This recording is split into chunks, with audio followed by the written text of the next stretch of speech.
दोस्तों, आज कलयुग चल रहा है और इसमें पाप अपनी चरम सीमा पर है।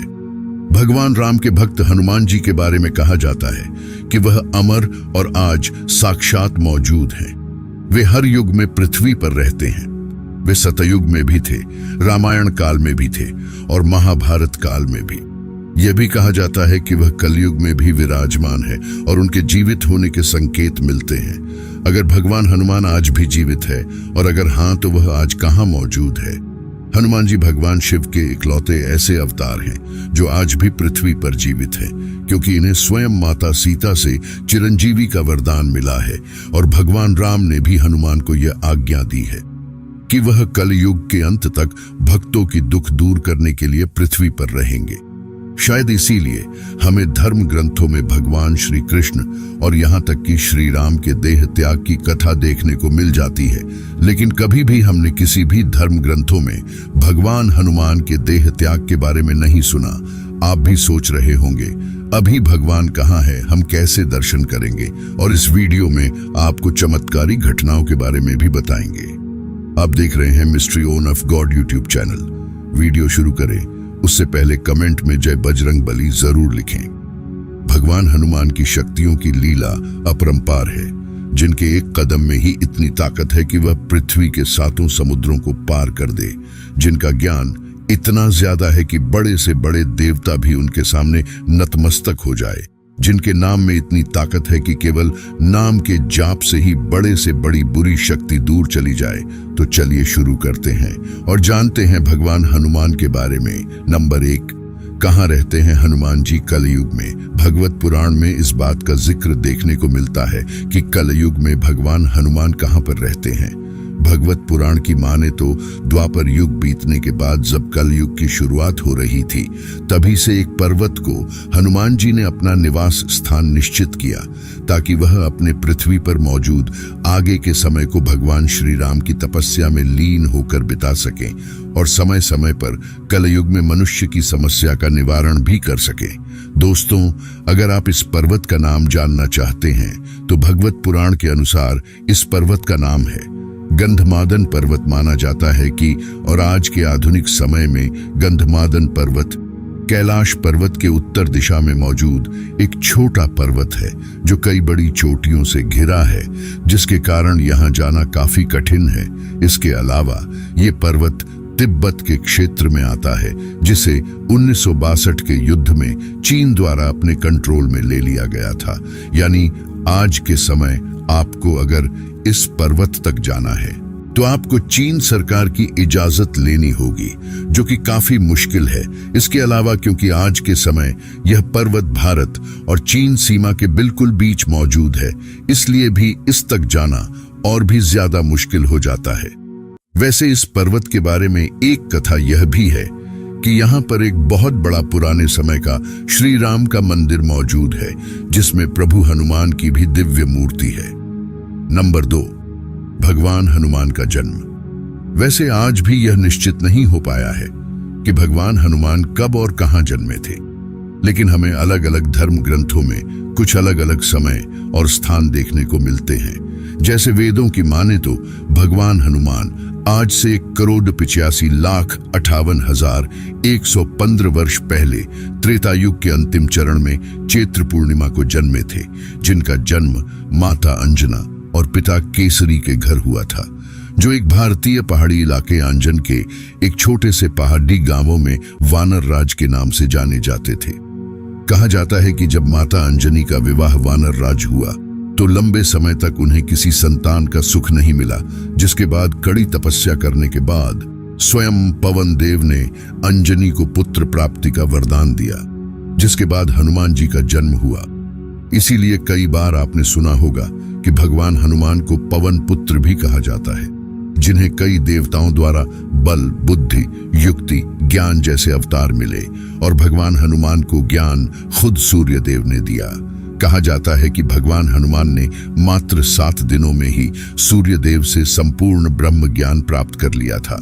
इसके अलावा भगवान हनुमान के जन्म से जुड़ी एक कथा यह भी है कि हनुमान जी का जन्म भगवान श्री राम के जन्म से पहले ही हो चुका था और हनुमान जी का जन्म आज के भारत के कर्नाटक के कोपल जिले के अनैगुंदी नामक एक गांव में हुआ था, जिसे आज से हजारों साल पहले रामायण के समय किष्किंधा के नाम से जाना जाता था।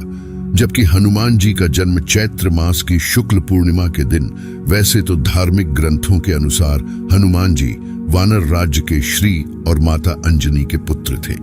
पवन देखकर इसी आशीर्वाद के कारण हनुमान जी को पवन पुत्र के नाम से भी जाना जाता है।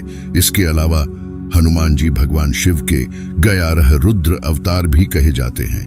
नंबर 3, वैसे मुझे यकीन है कि आपके मन में सवाल आ रहा होगा कि कैलाश पर्वत को छोड़कर भगवान हनुमान ने गंधमादन पर्वत को ही क्यों चुना। तो हनुमान जी द्वारा कैलाश पर्वत को न चुनने का सबसे पहला कारण तो यही है कि वहां पर खुद भगवान शिव का निवास स्थान है, और कि किसी भी हमें हमारे धर्म ग्रंथों में कई बार देखने को मिल जाते हैं, क्योंकि हनुमान जी से पहले परशुराम, कृपाचार्य और अरश्य कश्यप जैसे कई महान लोगों ने भी यहाँ पर तपस्या की है।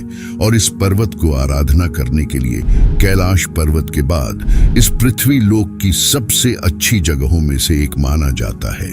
इसीलिए जब श्री राम भगवान का समय पृथ्वी लोक पर पूरा हुआ और वह अपने बैकुंठ धाम जाने के लिए सरयू नदी पर अपना देह त्याग करने पहुंचे, तब उन्होंने हनुमान जी को यह वरदान दिया था कि वह समय के अंत तक पृथ्वी पर जीवित रहेंगे, और उन्हें आदेश दिया कि उन्हें कलयुग के अंत तक पृथ्वी पर ही रहकर अपने भक्तों की रक्षा करनी है।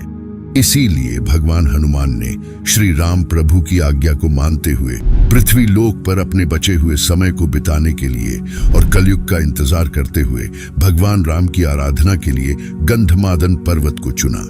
नंबर 4, महाभारत काल में पांडुपुत्र भीम ने देखा था भगवान हनुमान को। दोस्तों, क्या आप जानते हैं कि महाभारत की एक कथा के अनुसार भीम भी भगवान हनुमान से मिल चुके हैं? तो यह बात है त्रेता युग की। इस दौरान पृथ्वी पर महाभारत काल का समय था। पांडव भाई द्रौपदी के साथ मिलकर वनों और पहाड़ों में अपना अज्ञातवास बिता रहे थे कि तभी पांडव गंधमादन पर्वत से होकर गुजरे, जहां पर पांडव कुछ समय के लिए रुके भी। इस दौरान एक दिन भीम को तालाब के किनारे एक सुंदर कमल का फूल दिखा, जिसे उन्होंने अपनी पत्नी द्रौपदी के लिए लाने की सोची। लेकिन जब भीम तालाब की ओर जा रहे थे, तभी उन्हें रास्ते में एक बहुत बड़ा वानर दिखाई दिया। भीम उनके तेज को देखते ही समझ गए कि यह स्वयं हनुमान है। हनुमान जी तालाब के बिल्कुल सामने लेटे थे और उनकी बड़ी सी पूंछ ने तालाब को लगभग चारों ओर से घेरा हुआ था। भीम हनुमान जी की पूंछ को लांग कर नहीं जाना चाहते थे, इसीलिए उन्होंने हनुमान जी से आग्रह किया कि वह अपनी पूंछ को हटा ले। लेकिन उस दौरान भगवान हनुमान अपनी आराधना में लीन थे, इसलिए उन्होंने भीम की बात को नहीं सुना। तब भीम ने दोबारा हनुमान से कहा कि मैं यहाँ से फूल लिए नहीं जाऊंगा, या फिर आप मुझे मृत्यु दंड दे दे। हनुमान जी ने जब यह बात सुनी, तब उन्होंने भी हमसे कहा कि इसकी कोई जरूरत नहीं है, तुम मेरी पूंछ को हटाकर आगे बढ़ सकते हो। भीम को वैसे भी अपनी शक्तियों पर हमेशा से ही काफी भरोसा था, इसीलिए हमने सोचा कि उनके लिए भगवान हनुमान की पूंछ को हटाना कोई बड़ी बात नहीं है। लेकिन जब भीम ने हनुमान जी की पूंछ को हटाने, यहाँ तक कि हिलाने की कोशिश की, तो वह लाख कोशिशों के बाद भी नाकामयाब रहे। इस घटना ने भीम का अपनी ताकत पर घमंड पूरी तरह तोड़ दिया और भीम हनुमान जी के चरणों में पड़ गए, क्योंकि भीम समझ गए थे कि वह जिनसे अभी बात कर रहे हैं वह कोई साधारण देवता नहीं है। जिसके बाद भीम ने हनुमान जी से उनको अपने असली रूप में आने की विनती की। तब हनुमान जी ने अपने असली रूप में आकर भीम को आशीर्वाद दिया।